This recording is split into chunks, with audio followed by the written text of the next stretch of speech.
ടുനെറ്റ്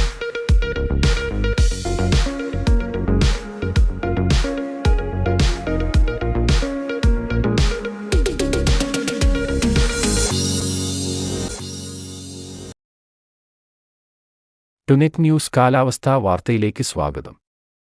കാലവർഷക്കാറ്റ് ദുർബലമായതുമൂലമുള്ള കാറ്റിന്റെ അസ്ഥിരതയും തെക്കൻ കർണാടക മുതൽ മാന്നാർ കടലിടുക്ക് വരെയുള്ള ന്യൂനമർദ്ദപാത്തിയും കാരണത്താൽ തെക്കൻ കേരളത്തിലും വടക്കൻ തമിഴ്നാട്ടിലും ഇന്നും മഴയ്ക്ക് സാധ്യതയെന്ന് മെറ്റ്ബീറ്റ് വെതർ.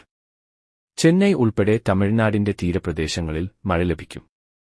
കേരളത്തിൽ തെക്കൻ ജില്ലകളുടെ കിഴക്കൻ മേഖലയിലാണ് മഴ വൈകിട്ടും രാത്രിയുമായി പ്രതീക്ഷിക്കേണ്ടതെന്നും മറ്റു ജില്ലകളിൽ പ്രസന്നമായ കാലാവസ്ഥ ആയിരിക്കുമെന്നും മെറ്റ്ബീറ്റ് വെതർ അറിയിക്കുന്നു. കേരളത്തിൽ ഇന്നലെയും പ്രധാനമായും തെക്കൻ ജില്ലകളുടെ കിഴക്കൻ മേഖലയിൽ ഇടിമിന്നലോടുകൂടിയ മഴ ലഭിച്ചിരുന്നു. മൂവാറ്റുപുഴ, തൊടുപുഴ, കോട്ടയം ജില്ലയിലെ മീനച്ചിൽ പ്രദേശം, മലപ്പുറം ജില്ലയുടെ കിഴക്കൻ മേഖല, പത്തനംതിട്ട ജില്ലയുടെ കിഴക്കൻ വനമേഖല എന്നിവിടങ്ങളിൽ ഇന്നലെ മഴ ലഭിച്ചു. അതേസമയം സംസ്ഥാനത്ത് ഇന്നുമുതൽ എല്ലാ ജില്ലയിലും ഗ്രീൻ അലർട്ടാണ് കേന്ദ്ര കാലാവസ്ഥാ നിരീക്ഷണ വിഭാഗം നൽകിയിരിക്കുന്നത്.